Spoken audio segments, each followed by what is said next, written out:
हरे कृष्णा। आप सभी को मेरे चैनल में आप सभी का स्वागत है। जैसा कि आप सभी जानते हैं, इस बार करवा चौथ का व्रत 1 नवंबर 2023 को मनाया जाएगा। करवा चौथ शब्द 2 शब्दों से मिलकर बना है। करवा यानी मिट्टी का बर्तन और चौथ यानी चतुर्थी। इस त्यौहार पर मिट्टी के बर्तन यानी करवे का विशेष महत्व माना गया है। सभी विवाहित स्त्रियां साल भर इस त्यौहार का इंतजार करती हैं और इसकी सभी विधियों को बड़े श्रद्धा भाव से पूरा करती हैं। करवा चौथ का त्यौहार पति पत्नी के मजबूत रिश्ते, प्यार और विश्वास का प्रतीक है। आइए जानते हैं करवा चौथ का इतिहास। यूं तो करवा चौथ की कई कथाएं प्रचलित हैं, लेकिन ऐसी मान्यता है कि ये परंपरा देवताओं के समय से चली आ रही है। कहा जाता है कि देवताओं और दानवों के युद्ध के दौरान देवों को विजयी बनाने के लिए ब्रह्मा जी ने देवों की पत्नियों को व्रत रखने का सुझाव दिया था, जिसे स्वीकार करते हुए इंद्राणी ने इंद्र के लिए और अन्य देवताओं की पत्नियों ने अपने पतियों के लिए निराहार निर्जल व्रत किया। नतीजा ये रहा कि युद्ध में सभी देव विजयी हुए और इसके बाद ही सभी देव पत्नियों ने अपना व्रत खोला।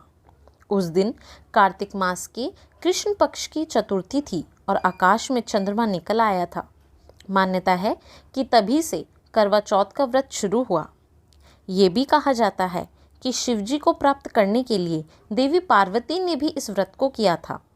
महाभारत काल में भी इस व्रत का जिक्र है और पता चलता है कि गांधारी ने धृतराष्ट्र और कुंती ने पांडु के लिए इस व्रत को किया था। इस व्रत में भगवान शिव शंकर, माता पार्वती, कार्तिकेय, गणेश और चंद्र देवता की पूजा अर्चना करने का विधान है। करवा चौथ की कथा सुनने से विवाहित महिलाओं का सुहाग बना रहता है और उनके घर में सुख, शांति और समृद्धि और संतान सुख मिलता है। महाभारत में भी करवा चौथ के महात्म्य पर एक कथा का उल्लेख मिलता है। भगवान श्री कृष्ण ने द्रौपदी को करवा चौथ की यह कथा सुनाते हुए कहा था कि पूर्ण श्रद्धा और विधि पूर्वक इस व्रत को करने से समस्त दुख दूर हो जाते हैं और जीवन में सुख, सौभाग्य तथा धन धान्य की प्राप्ति होने लगती है। श्री कृष्ण भगवान की आज्ञा मानकर द्रौपदी ने भी करवा चौथ का व्रत रखा था। इस व्रत के प्रभाव से ही अर्जुन सहित 5 पांडवों ने महाभारत के युद्ध में कौरवी सेना को पराजित कर विजय हासिल की। करवा चौथ के पूजन में धातु के करवे का पूजन श्रेष्ठ माना गया है। यथा स्थिति अनुपलब्धता में मिट्टी के करवे से भी पूजन का विधान है।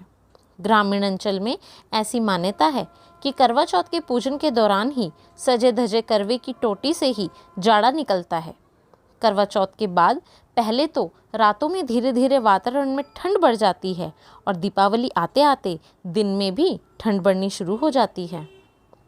व्रत रखने वाली स्त्री सुबह नित्य कर्मों से निवृत्त होकर स्नान एवं संध्या आदि करके आचमन के बाद संकल्प लेकर यह कहे कि मैं अपने सौभाग्य एवं पुत्र पौत्र आदि तथा निश्चल संपत्ति की प्राप्ति के लिए करवा चौथ का व्रत करूंगी। यह व्रत निराहार ही नहीं अपितु निर्जला के रूप में करना अधिक फलप्रद माना जाता है। इस व्रत में शिव, पार्वती, कार्तिकेय और गौरा का पूजन करने का विधान है। चंद्रमा, शिव, पार्वती, स्वामी कार्तिकेय और गौरा की मूर्तियों की पूजा षोडशोपचार विधि से विधिवत करके एक तांबे या मिट्टी के पात्र में चावल, उड़द की दाल, सुहाग की सामग्री जैसे सिंदूर, चूड़ियाँ, शीशा, कंघी, रिबन और रुपया रख के किसी बड़ी सुहागन स्त्री या अपनी सास के पांव छूकर उन्हें भेंट करनी चाहिए। करवा चौथ व्रत की पूजन विधि: सायंकाल में पुरोहित से कथा सुने, दान दक्षिणा दे। तत्पश्चात रात्रि में जब पूर्ण चंद्र उदय हो जाए तब चंद्रमा को छलनी से देखकर अर्घ दे, आरती उतारें और अपने पति का दर्शन करते हुए पूजा करें। इससे पति की उम्र लंबी होती है। तत्पश्चात पति के हाथ से पानी पीकर व्रत तोड़ें। जब चांद निकलता है तो सभी विवाहित स्त्रियां चांद को देखती हैं और सारी रस्में पूरी करती हैं। पूजा करने के बाद वे अपना व्रत खोलती हैं और जीवन के हर मोड़ पर अपने पति का साथ देने का वादा करती हैं। चंद्रदेव के साथ साथ भगवान शिव, देवी पार्वती और कार्तिकेय की भी पूजा की जाती है।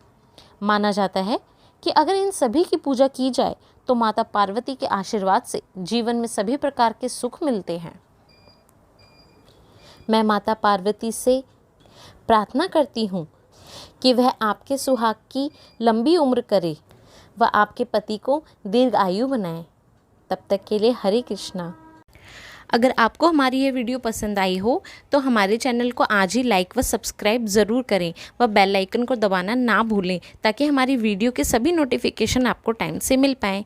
तब तक के लिए धन्यवाद।